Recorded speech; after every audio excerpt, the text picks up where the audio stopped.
e agradecer por esse espaço, né, de oração e divulgação do seminário. Nossas casas de formação sempre precisam de oração, é sempre bom, tá certo? E como foi falado, 96 anos, eu estava até falando para a Keila, né?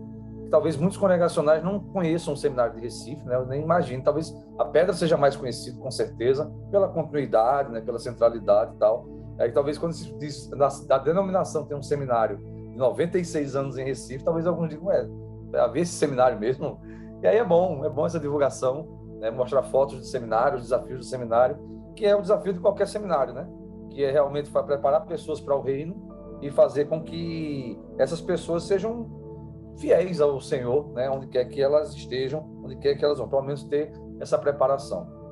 Bem, acho que é mais ou menos sobre isso que eu preparei a minha devocional hoje pela manhã, né? Da gente poder dar continuidade àquilo que a gente aprendeu. E por isso eu queria convidar você a abrir a sua Bíblia, o seu celular, né? Acessar o seu celular em Êxodo capítulo 3. E eu quero ler apenas o verso de número 6. Êxodo 3, verso 6.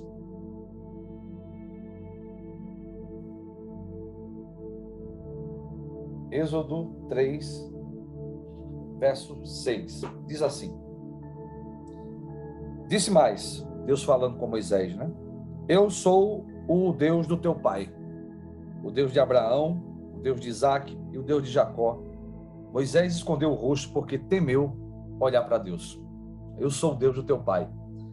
Irmãos, esse é um dos trechos que eu mais gosto do Antigo Testamento, que é o chamado de Moisés. A gente sabe um pouco da caminhada de Moisés, de como Estevão fala, né, lá em Atos dos Apóstolos, que Moisés ele cresceu aspirando a ser líder, aspirando a uma libertação. E aí ele vai dizer que quando Moisés ele mata o egípcio, ele imaginava então que os judeus, os israelitas estariam com ele em uma espécie de levante político, e acabou que foi uma decepção para ele, né, quando ele vai intermediar uma briga entre israelitas e um diz, olha, mas vem cá, quem foi que te colocou como líder em nosso meio? E vejam, Moisés tem 40 anos nesse período, e aí a gente sabe que ele vai para o deserto, ele se autoexila no deserto, e 40 anos depois Deus promove esse encontro aqui. Ele agora é um homem de 80 anos, né, onde muita gente pensa talvez em parar, né? O ministério de Moisés está só começando, né? Ele tem 80 anos e seu ministério está só começando. E aí há um diálogo interessante aqui entre Deus e Moisés. Mas eu destaco esse, que quando eu ler essa passagem, eu paro nesse versículo 6, porque ele é muito chamativo. Quando Deus se apresenta para Moisés e Deus acessa em Moisés as memórias, quando ele diz, eu sou Deus do teu pai. Não precisa mais de explicação. Eu sou Deus do teu pai. E automaticamente Moisés esconde o rosto. Esse trecho ele é de uma riqueza imensa, né? Temos aqui algumas lições para nós, tá certo? Quer dizer, em algum momento, o pai de Moisés, que havia ouvido do seu pai, vamos lembrar que é um período que não tem Bíblia, não tem livro do Êxodo, né? Eles não vão ler o livro do Êxodo. Então, as informações sobre Deus, sobre quem ele é, suas promessas, sua obra, elas chegam através da comunicação de pai para filho. De pai para filho. E gerações passam e gerações ouvem falar das glórias de Deus, né? O pai que senta, a mãe que senta com seu filho e dizendo, olha, Deus prometeu isso, Deus fez isso, Deus fez aquilo. E então, de geração a geração, até que chega a Moisés. E vejam, quando Deus fala para Moisés, eu sou o Deus do teu pai, Deus não precisa falar nada. Só essa fala, Moisés já esconde o rosto. Moisés sabe quem é o Deus do seu pai. Moisés sabe o Deus das histórias que ele escutou. Penso, meus irmãos, que esse trecho nos desafia uma série de coisas. Primeiro, o desafio do lar. Depois, o desafio denominacional, que é o mesmo desafio, que é nós passarmos para gerações que vão vir depois acerca da nossa fé.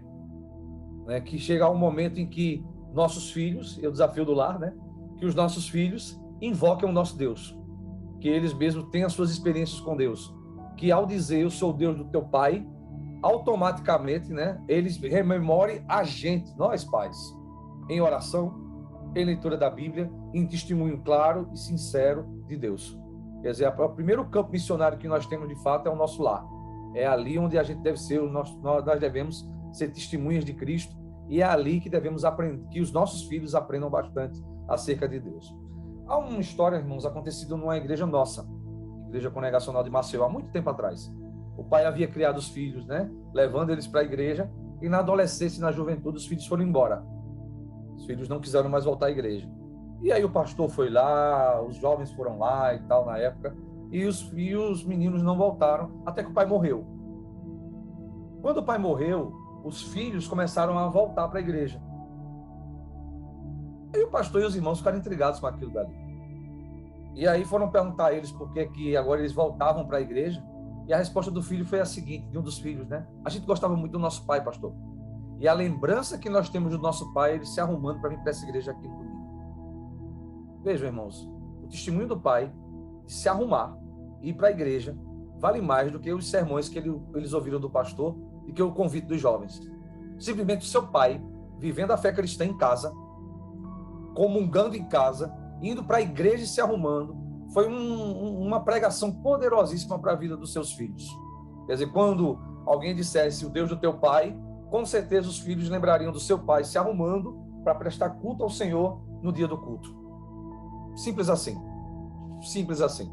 Quer dizer, quando se diz Deus do teu pai. Eu digo isso, irmãos, porque a nossa geração é uma geração preocupante.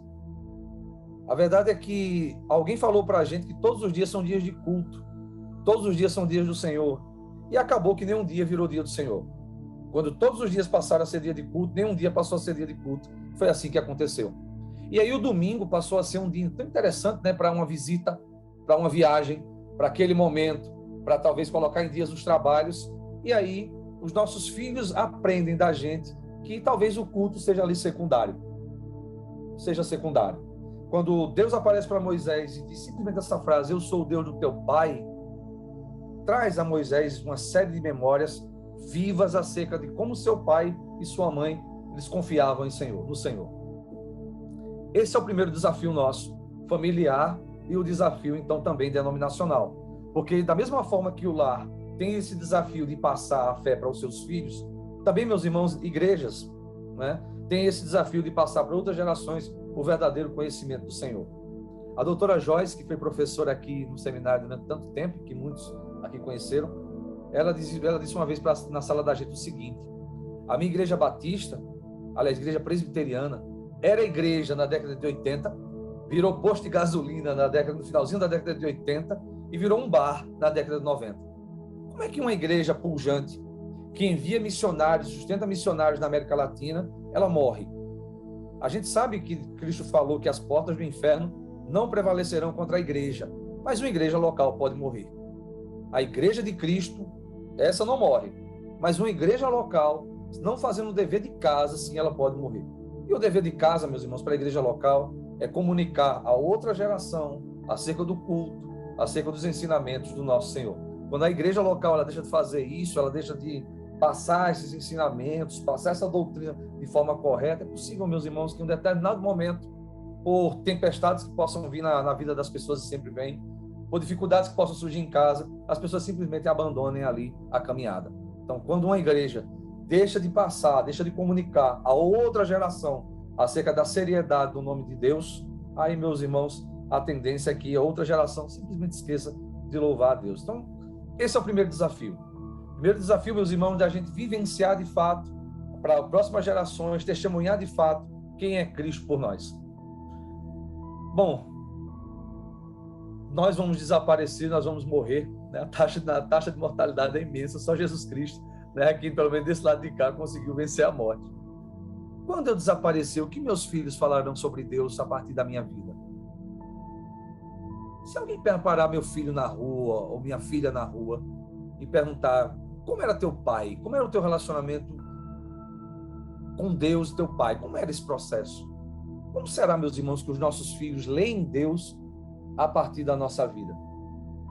E se alguém parar alguém da nossa igreja, ou alguém que nós damos aula na escola dominical, se somos líderes de união auxiliadora, se somos missionários, se somos pastores, será que seremos exemplos, meus irmãos, ou seremos aqueles que será que alguém gostaria realmente, né, de talvez parecer conosco no nosso relacionamento com Deus, ser de meus imitadores como eu sou de Cristo?